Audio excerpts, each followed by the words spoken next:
أعوذ بالله من الشيطان الرجيم. بسم الله الرحمن الرحيم. الحمد لله رب العالمين. الحمد لله رب العالمين. الحمد لله رب العالمين. اللهم صل على سيدنا محمد الفاتح لما أغلق والخاتم لما سبق الناصر الحق بالحق والهادي إلى صراطك المستقيم وعلى آله حق قدره ومقداره العظيم وآل بيته وأزواجه وذريته وأصحابه رضوان الله تعالى عليهم أجمعين وأبو بكر وعمر وعثمان وعلي ومن تبعهم بإحسان إلى يوم الدين. نحييكم بتحية الإسلام الله وهي السلام عليكم ورحمة الله تعالى وبركاته. الحمد لله رب العالمين. Comme Dieu le dit lui-même dans son Saint Coran, وَذَكِّرْ فَإِنَّ ذِكْرَى تَنْفَعُ الْمُؤْمِنِينَ. Nous avons venu aujourd'hui de nous rappeler à nous-mêmes, de rappeler les fidèles musulmans et musulmanes. Aujourd'hui, c'est le grand jour parmi les grands jours du prophète sallallahu alayhi wa sallam, après avoir rendu visite à Dieu dans le mois passé, mois de Rajab, le 26 à 27, pour avoir le message de prendre tout ce qu'il y a, comme on l'avait dit, ce que Dieu avait promis le monde en général et en particulier l'humanité pour lui mettre dans sa main. Il est venu avec la joie pour nous donner que la prière divisée de telle sorte que nous avons le moyen de les prier jusqu'à la fin du monde, mais la satisfaction était totale. C'est pourquoi après Rajab, il y a un autre mois qui est venu, qui est ça là, qui s'appelle mois de Soban. En arabe, Soban c'est le nom, mais le vrai sens de ce mot concerne que signe qui est au début, que Sukru, c'est le remerciement. Donc tous les mois de Soban étaient les mois de remerciement. Il a choisi que c'est son mois lui-même pour remercier à Dieu. De 15 à 14 à 15 aujourd'hui et à demain, c'est le plus grand jour dans ce mois, mais c'est le plus aussi grand mois dans le mois. Donc c'est pourquoi aujourd'hui, c'est le 14, ça demande beaucoup de prières, si c'est nécessaire le carême, si c'est nécessaire le zikr, si c'est nécessaire de lire le Coran, si c'est nécessaire de mettre au foie par la joie, rejoindre le prophète Mohammed sallallahu alayhi wa sallam. C'est pourquoi, alhamdulillah rabbil alamin, comme je l'ai dit, c'est grâce à lui que Dieu a donné forme à l'homme, lui met 40 éléments. 40 éléments, la forme d'un homme, c'est 40 éléments, et la forme d'une dame, c'est 40 éléments, une femme. Donc la femme est 40 éléments, l'homme est 40 éléments, et il a pris un élément ajouté pour la dame, ça fait 41 éléments, plus les 40 éléments de l'homme, ça fait 81 éléments. Ils ont vécu ensemble pendant 1000 ans. Il n'y a pas d'enfant. Ils ont vécu 500 ans ensemble. Tout ce qui, puisque si je le dis, c'est grâce à celui-là, Mohammed sallallahu alayhi wa sallam, que Dieu les a honorés cet honneur par rapport avec tout ce qu'il avait créé. Ils ont vécu ensemble pendant 500 ans au paradis sans avoir enfant. Et ils sont sortis. Ils se séparaient encore pendant 500 ans sans se retrouver. Ils se retrouvaient encore après les 500 ans, 1000 ans. Ils se retrouvaient maintenant pour se marier légalement sur la terre, pour avoir maintenant commencé la production. Vous voyez, 41 pour la femme, 40 pour l'homme, ça fait 81. Quand Dieu les a mis sur la terre, ils ont fait la même production entre eux pendant 500 ans d'avoir 81 enfants. Et ces 81 enfants sont divisés par valeur, non par quantité. 1 plus 8 égale 9, divisé par 3 égale 3. Donc ces enfants sont divisés 3 parties.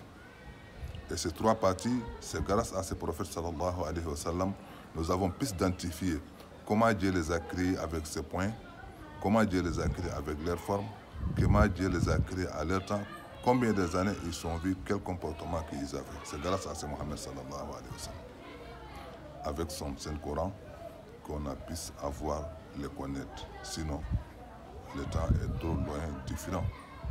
Mais alhamdulillah, c'est pourquoi la satisfaction nous dépasse. Parce que tout ce que nous avons connu dans la vie, c'est grâce à prophète Mohammed sallallahu alayhi wa sallam et c'est le Coran, avec les sabab, comme on le dit, les causes de ce qui est de Adam à son enfant, jusqu'à arriver là où on est assis. Mais par le savoir à Dieu, à Adam et à l'homme, jusqu'à arriver sur le prophète Mohammed sallallahu alayhi wa sallam, l'homme à l'homme, jusqu'à arriver là où on est assis. C'est pourquoi on est la joie pour les remercier tous, pour ajouter avec eux, pour remercier cette grande jour de ce 14e du mois de Soban, vers le 15, Inch'Allah Rabbi. Donc, les 40, que je le dis, ils ont eu 81 enfants, sont divisés par 3. 3 par le comportement, pas par la forme, c'est par le comportement. Et c'est le même prophète sallallahu alayhi wa sallam qui nous a donné cette sens de le savoir dans le Coran, les jours de son naissance. Parce que les jours de son naissance, comme on l'a dit, c'était la généralité de tout ce que Dieu avait voulu de l'humanité entière. Et dans ce Coran, ces jours, il a lu la Fatiha, la mère du Coran. Et ça a trouvé le père du Coran, et là, il a lu la mère du Coran. Et il nous a identifié les enfants d'Adam étaient combien dans le comportement. Ils étaient 3. Sirata allazina an'amta alayhim se retrouver avec le père, avec ce que Dieu l'a donné comme le message, et avec l'éducation de l'humanité, avec la religion de l'humanité entière jusqu'à la fin du monde. Et Ghayril Maghdubi, ils ont laissé la route. Ils ont laissé la route, ils ont dérouillé, parce qu'ils n'entendaient pas avec le vieux, et ils sont partis malheureux. Voilà, Dalina, c'est là aussi ils ont fait, ils sont partis. Ils sont plus à faire avec leur père, ils sont plus à faire avec les messages que leur père a envoyés, ils ont plus à faire avec leur maman. C'est cette Ummul Kitab, c'est cette mère du Coran qui nous a identifié les enfants d'Adam, comment ils étaient séparés en 3 parties. Et c'est ces 3 parties qui jouent aujourd'hui, jusqu'au jour d'aujourd'hui, dans le monde, voulant détruire Sirata allazina an'amta alayhim, ceux qui sont dans la voie droiture vers de ces soumissions et de l'adoration et respecter leur père et leurs messagers et leurs prophètes jusqu'à les jours des élections.